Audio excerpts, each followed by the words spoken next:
Hello everyone. අද දවසෙත් මම ඔබට ඊටාම වැදගත් prepositions ටිකක් කියලා දෙන්නයි සූදානම් වන්නේ.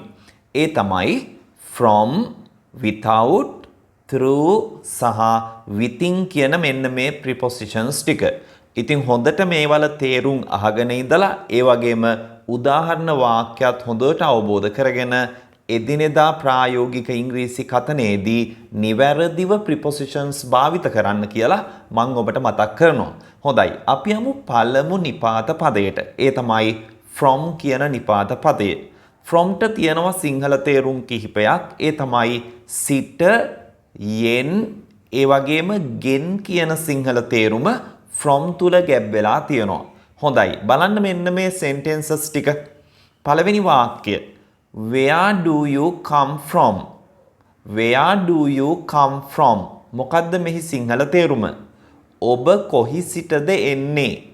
මෙතන from ගේ තේරුම සිට කියන එක. ඔබට හුරු වාක්‍යයක් තමා මේක. Where do you come from? ඔබ කොහි සිටද එන්නේ? එහෙම නැත්නම් මේ අදහසම ගන්න ඔබට කියන්න පුළුවන් Where are you from? Where are you from කියලත් ඔබට අහන්න පුළුවන්. ඔබ කොහේ සිටද? ඔබ කොහේ සිටද එන්නේ කියන අදහස ගන්න. හොඳයි. දෙවනි sentence එක බලන්න. He is different from his brother. He is different from his brother. ඔහු ඔහුගේ සහෝදරයාගෙන් වෙනස්. different කියන්නේ වෙනස් කියන එක.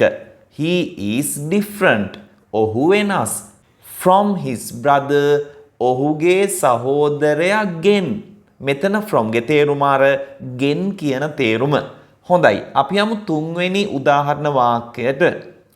It will be held from 8:30 to 1:30. It will be held කියන්නේ එය පවත්වාවි. නොයසේනම් එය පවත්වන්නේ from 8:30 to 1:30. 8:30 සිට 1:30 දක්වා. මෙතන from ගේ තේරුම සිට කියන එක. from 8:30 8:30 සිට to 1:30 1:30 දක්වා. හොඳින් මතක තියාගන්න. එතකොට it will be held කියන්නේ එය පවත්වන්නේ. එය කියලා මෙතන අදහස් කරන්නේ අපි හිතමු exhibition එකක් වෙන්න පුළුවන්, book fair එකක් වෙන්න පුළුවන්, මොකක් හරි වැඩසටහනක්. හොඳයි. අපි යමු හතරවෙනි example එකට. We have been friends from childhood. We have been friends. අපි යහළුවෝ වෙලා ඉන්නේ from childhood. ළමා කාලයේ සිට. childhood කියන්නේ ළමා කාලය නොයසේනම් ළමාවිය. from childhood ළමා කාලයේ සිට. මෙතනදී අපි කියන්නේ we are friends කියලා නෙවෙයි. කාලයක් තිස්සේ සිටන් යාළුවෝ වෙලා ඉන්නවා නම් අපි භාවිත කරන්නේ we have been friends යනුවෙන්. We have been friends from childhood. අපි කුඩා කාලයේ සිටන් යහළුවෝ වෙලා ඉන්නේ. හොඳයි. අපි යමු එහෙනම් ඊගාව අපේ preposition එක without. without කියනවා නැතිව කියන්න. ඒ වගේම රහිතව කියන්න. without නැතිව රහිතව.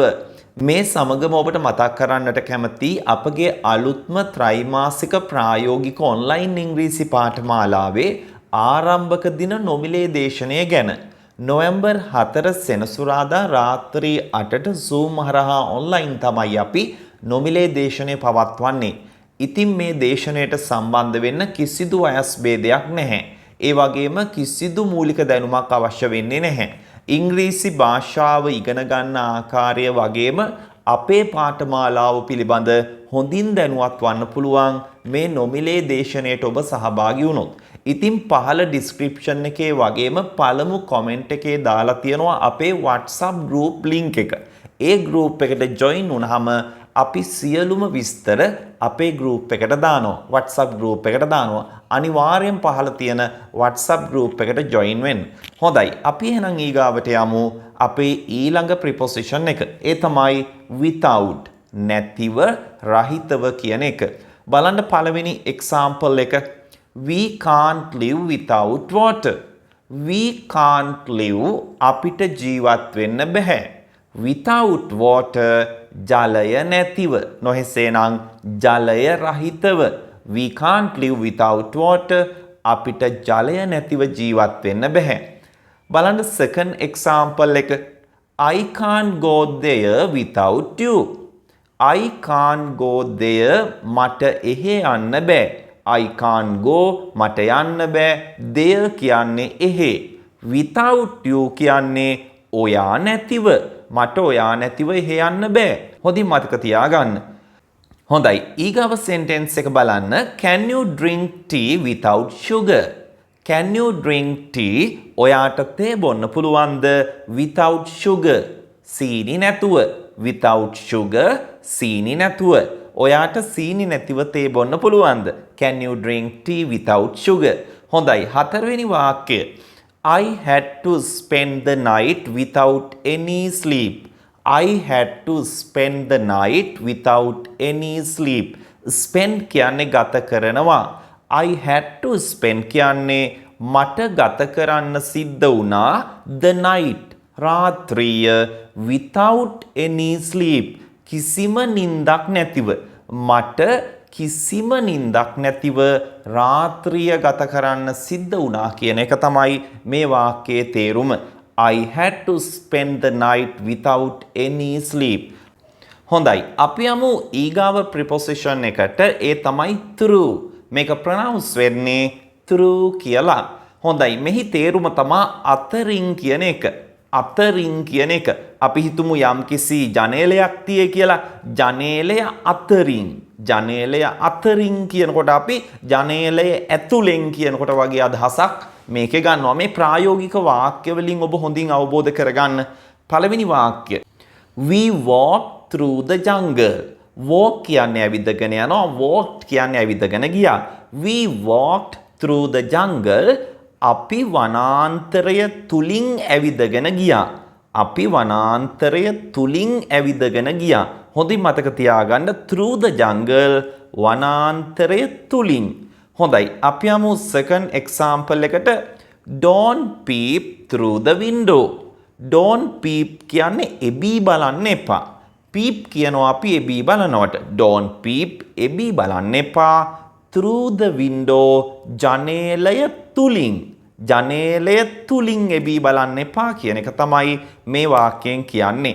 හොඳයි අපි යමු ඊගාව උදාහරණ වාක්‍යයට. I got the news through my friend. I got the news.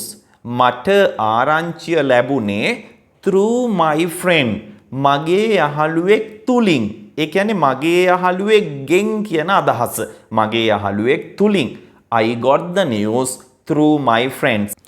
එහෙම නැත්නම් ඔබට මේ වාක්‍යය මෙහෙම කියන්නත් පුළුවන්. I got the news through one of my friends. I got the news through one of my friends. හොඳයි. අපි යමු අවසාන preposition එකට අද දවසේ අපි කතා කරන්නේ තමයි within. within කියන්නේ ඇතුළත. අපි කියන්නේ පැයක් ඇතුළත, සතියක් ඇතුළත, විනාඩි 20ක් ඇතුළත කියලා අපි අදහස් කියනවානේ.